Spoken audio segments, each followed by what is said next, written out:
Today we're diving into a really dark moment in American history.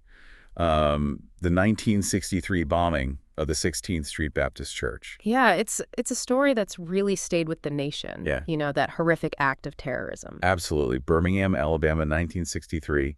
It's a story that sadly reminds us that the struggle for racial justice is far from over. Yeah, it's a story that exposes just the raw brutality of segregation and how urgently we needed change and still need change. Yeah, and Birmingham in the early 60s, was a city on edge, deeply divided along racial lines. They even called it Birmingham back then Birmingham. because there were so many attacks on Black homes, Black institutions. It was just constant. So in this deep dive, we're going to try to get into, what led up to this horrific event, whose lives were taken, and really this very long and complicated path towards justice. And the thing is, it didn't stop there. We really need to look at the bombing's legacy, what it can teach us about the fight for equality and the work that still needs to be done today. And I think to really grasp, the weight of this event, we have to understand, what was going on in Birmingham during that time? Yeah. What made the 16th Street Baptist Church a target?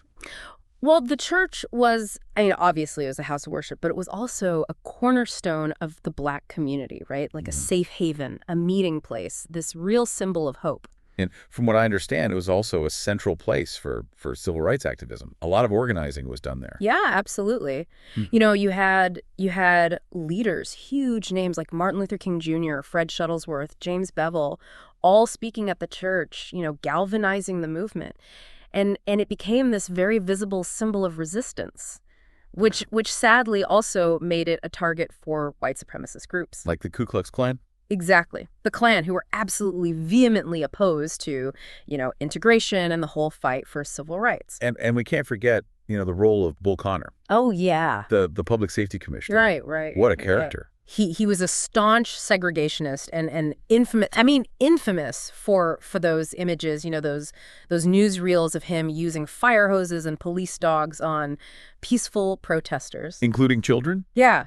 It was horrifying. It's hard to believe that was happening in America. That's just a terrible, terrible reminder of how ingrained racism was. Still is, unfortunately. And sadly still is. And then in May of 1963, we have the Children's Crusade. And this seems like a pivotal moment that leads up to the bombing. It was hundreds of school children, some as young as 8, marching for desegregation, organized by James Bevel. And he understood the moral power that children would have in this movement, and he trained them in nonviolent protest tactics. It's unbelievable the courage that those children had to face all of that hostility and risk arrest and violence. It was incredible. But sadly, Bull Connor's response with mass arrests, and again, the hoses, the dogs, it inflamed the racial tensions in Birmingham even more. And then just a few months later, the unthinkable happened. The bombing. On September 15th, 1963, could you walk us through what happened that day? So it's a Sunday morning, right, just before 11 a.m., and these 4 young girls, Addie Mae Collins, Denise McNair, Carole Robertson, and Cynthia Wesley. They're in the church basement getting ready for Sunday school. And there's this really haunting detail that I came across. Yeah. It's about Sarah Collins Rudolph, Addie Mae's younger sister. Yeah. She was with them in the basement. And she was also injured in the blast. Oh, yeah. And Sarah's account mentions that Addie Mae was helping Denise tie a sash on our dress just moments before the explosion. Just unbelievable. And it's chilling to think about the innocence of these children, and then this sudden brutal way their lives were taken. So what happened next? So allegedly, a bomb planted by members of the Ku Klux Klan detonates under the steps right near the girls' room. Oh. And it just rips through the church wall. Shattering windows for blocks around, sending shockwaves through the entire city. The details in these accounts are just, they're so hard to read. Yeah. The church was just filled with smoke and debris, and people were frantically searching for survivors. But for those 4 girls, there was no chance. No. And one of the first responders, he said that one of the girls was so badly injured that they could only identify her by a ring. Oh, gosh. Just awful. And Sarah Collins, who we were talking about earlier, she survived, but she was terribly injured. She lost an eye.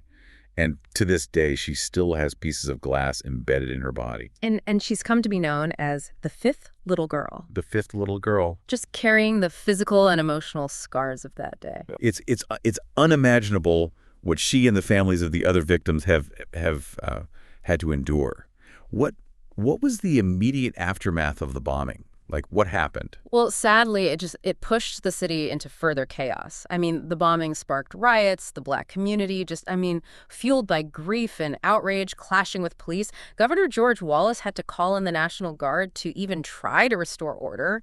It's almost ironic that, this act that was meant to instill fear and suppress the civil rights movement actually just fueled the fire even more. Exactly, yeah. It became a turning point because the nation was already horrified by Connor's tactics, and now they were confronted with these deadly consequences of unchecked hate. And from what I've read, the city was in mourning. These powerful speeches by civil rights leaders at the girls' funerals, and then this stark contrast with the city officials who weren't even present at the joint funeral for 3 of the victims. It speaks volumes, Mm-hmm. Really reflects this deep-seated racism and just the resistance to change that Birmingham still held on to. So we have this horrific act of terrorism. Was there justice? I mean, were the perpetrators brought to trial? Well, sadly, no, not immediately. The initial investigation, they did allegedly identify suspects within the Klan, but it got mired in this web of local and federal complications. What does that mean? I mean, were people protecting the bombers? It seems that way. The FBI under J. Edgar Hoover, they had a history of mistrust, animosity towards civil rights activists. Yeah. And some sources say that they were just reluctant to pursue a strong case against the Klan. So they had evidence and they didn't do anything. They just buried it. Some people believe that's exactly what happened. The files were sealed, case went cold for years, and it left the families and the community with no closure and a real profound sense of injustice. Gosh, that's just heartbreaking. But I did read that there was one man, William Baxley, who eventually reopened the case years later. Yeah, Baxley became Alabama's Attorney General in 1971, and he was just troubled. Just really troubled by this unsolved case. He was convinced that justice had been delayed, not denied, and he was determined to bring those responsible to account. Wow. I mean, that must have been an incredible uphill battle to go up against the FBI and the power structures that were protecting these men for so long. It was, and we'll delve into Baxley's fight and the eventual trials in the next part of our deep dive. Sounds like a story of perseverance and a testament to the fact that justice, though delayed, can still prevail. It's important now, we talked about the broader history, but to really shift our focus to the individual lives that were tragically cut short that Sunday morning. I mean, these weren't just statistics. These were daughters, friends, students, each with their own personality and dreams. Yeah. It's so easy to get, I think, lost in the historical significance, but at its core, this was just a real tragedy that just shattered families and a community. And thanks to historians and journalists and family and friends, I think we can gain a glimpse into who these girls were. Let's start with Denise McNair. She was the youngest, only 11 years old. And there's this collection of family photos that I saw, and one of them shows Denise with her younger sister, and they're watching the Beverly Hillbillies together. And it's such a small detail, but it's just this reminder that she was just a kid with ordinary interests and her whole life ahead of her. And her father, Chris McNair, was a prominent photographer, actually, and he documented the civil rights movement in Birmingham. So we have all these really poignant pictures of Denise, just this bright smile, just this infectious energy. It's just heartbreaking to look at them, knowing what happened to her. And then there's Carole Robertson, who was 14, and she was such a bright student, so ambitious.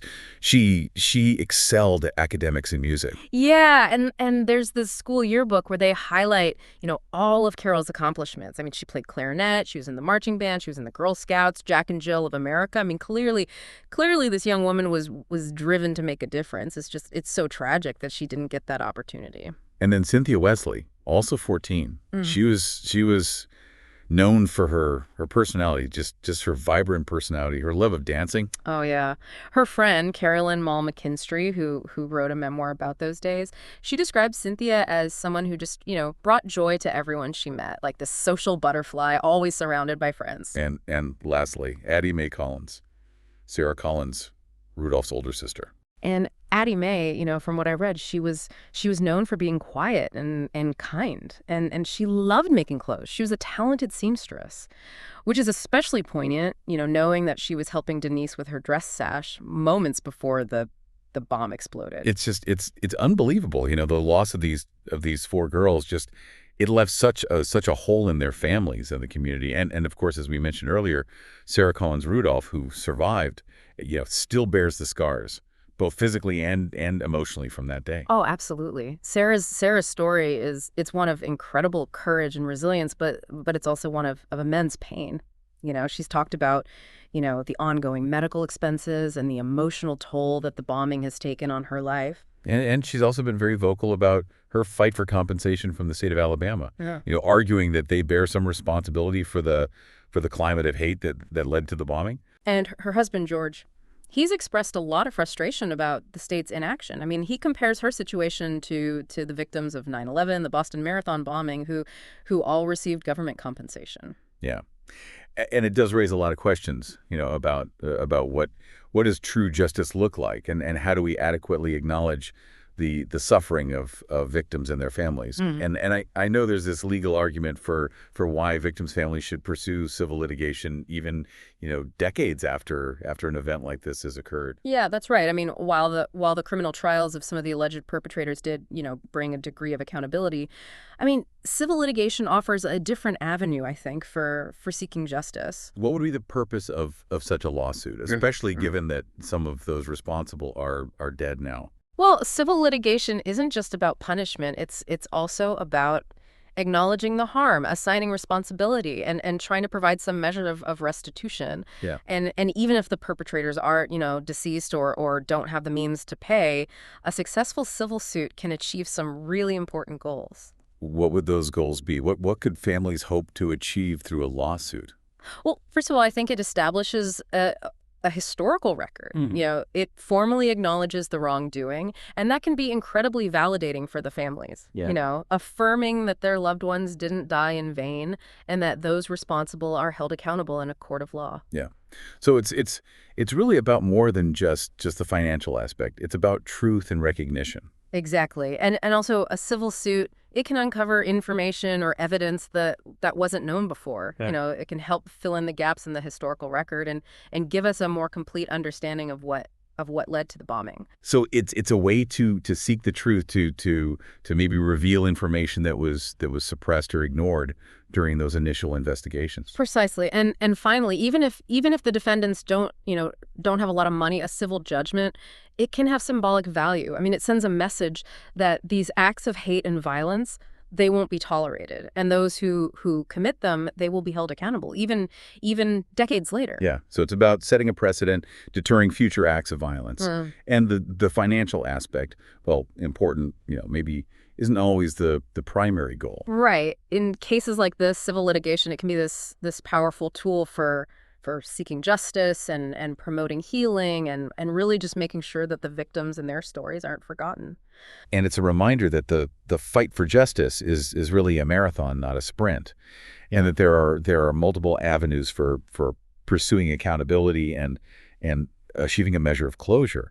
But I think it's also important to acknowledge the emotional toll that reliving these events through a lawsuit can take on the families. Absolutely. The decision to pursue litigation, it's a deeply personal one. And there's no right or wrong answer. I mean, for some families, they might find it, empowering, cathartic. Others, they might find it just too painful, too re-traumatizing. Yeah. It's a difficult balance, weighing the potential benefits of legal action against the emotional burden that it might carry. And that's something that each family has to decide for themselves based on their own needs and circumstances. The bombing of the 16th Street Baptist Church, it left this indelible mark on Birmingham, the civil rights movement, and the nation. And, there were the immediate victims, but there were also the survivors, the families, and just the entire community that is still grappling with the legacy of this tragedy. And we have to remember that this didn't happen in a vacuum. This was part of a much larger pattern of racial violence that terrorized Black communities for decades. Yeah, Birmingham wasn't just, a catchy name. It really reflected the terrifying reality for Black residents. Their homes, their churches, their businesses were constantly under threat. Mhm. It's hard to believe that this was happening in America, that people were living in such fear just because of the color of their skin. It's a stain on our nation's history, and it's something we can never forget. It's just essential to acknowledge the systemic racism that allowed these acts of violence to occur and to just work towards dismantling those systems of oppression. And the bombing, it also sparked a wave of artistic and cultural responses. Artists, musicians, they were all grappling with the magnitude of this tragedy and what it meant for the fight for civil rights. And you have Spike Lee's 1987 documentary Four Little Girls, which is just this incredibly powerful and moving tribute to the victims. Using archival footage and interviews, it tells their stories and it really explores the historical context. And the song Birmingham Sunday, written by Richard Farina, popularized by Joan Baez, became this anthem of the civil rights movement, really capturing the horror of the bombing and this call for justice. Yeah, and those artistic responses really helped to keep the memory of the four girls alive, and it really served as a reminder of the human cost of hate. Yeah. So we have these individual stories of loss and resilience, but how did the bombing affect the broader civil rights movement? Like what happened? Well, the 16th Street Baptist Church bombing, it sent shockwaves, not just across the nation, but the world. It became this symbol of the brutality of segregation and how urgent the need for change was. And from my understanding, it really kind of galvanized public opinion against Jim Crow, and it fueled support for the Civil Rights Act that was passed the following year. Exactly. It was this horrific turning point, but it was also this catalyst for change. Yeah. The nation's conscience was awakened, and the demand for equality and justice, it just grew louder than ever before. It's a powerful example of how a single event can really shift the tide of history. Yeah. The bombing also exposed, the complicity of law enforcement and the government in perpetuating this racial violence. The FBI's initial reluctance to even investigate the bombing and the fact that they suppressed evidence, it exposed this really deep-seated bias within law enforcement. Yeah. It's a reminder that justice isn't always blind, and that those in power, they often protect their own interests, even if it means going against the truth and accountability. Yeah. So we've talked about the immediate aftermath and the broader impact of the bombing, but how has the 16th Street Baptist Church itself moved forward in the decades since? Well, the church, it really remained a beacon of hope and resilience in the face of this tragedy. After, extensive repairs, they reopened in 1964. And it continues to be a place of worship and this symbol of the struggle for civil rights. It's incredible to think that the same building that was targeted by this hate and violence is now this testament to the enduring power of faith and the fight for equality. It's also a real reminder of the power of community and the importance of coming together in times of crisis. Absolutely. And there are a number of memorials that are dedicated to the victims. The Wales window, which is a stained glass window depicting a Black Christ. Yeah. It was donated by the people of Wales. It's just this beautiful symbol of international solidarity and a reminder that this fight for justice, it transcends borders. And there's the Four Spirit sculpture in Kelly Ingram Park, which depicts the four girls in life-size bronze, and their names are inscribed on the Civil Rights Memorial in Montgomery. And these memorials, they make sure that the legacy of these four girls lives on, not just in Birmingham, but throughout the world. And they really serve as a reminder of the sacrifices that were made in the fight for civil rights and the work that still needs to be done. Their story continues to inspire people to speak out against injustice, to work for a more just and equitable society. Their memory serves as this powerful reminder that even in the darkest of times, hope and resilience, they can triumph over hate. And it's a message that's as relevant today as it was in 1963. We'll delve deeper into the legacy of the bombing and its continued significance in the final part of our deep dive. We've explored the horrific events of that day, the lives lost, the complexities of pursuing justice. But I think now it's important to kind of step back and reflect on the lasting legacy of this tragedy. What can we learn from this dark chapter in American history? Yeah, that's a question that that weighs heavily, especially as we're still grappling with issues of racial injustice and inequality.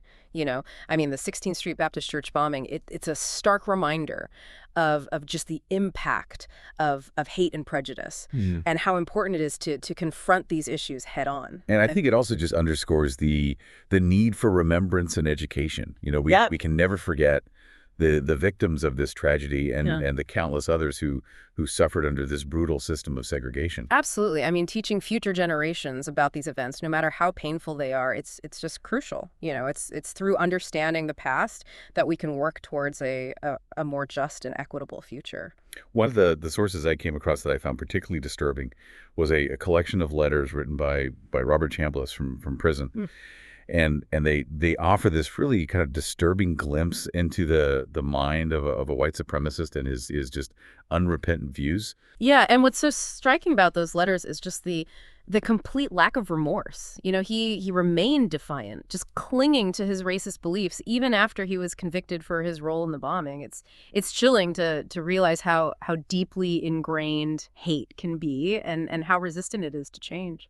It's a hard truth to confront, and it highlights the real danger of dehumanizing language and the role that it plays in fueling prejudice and violence. We see this pattern throughout history, where groups are targeted and demonized based on their race, their religion, other characteristics. It's a dangerous path that can lead to really unimaginable atrocities. And the bombing also forced, I think, America to really confront the systemic racism that permeated its institutions.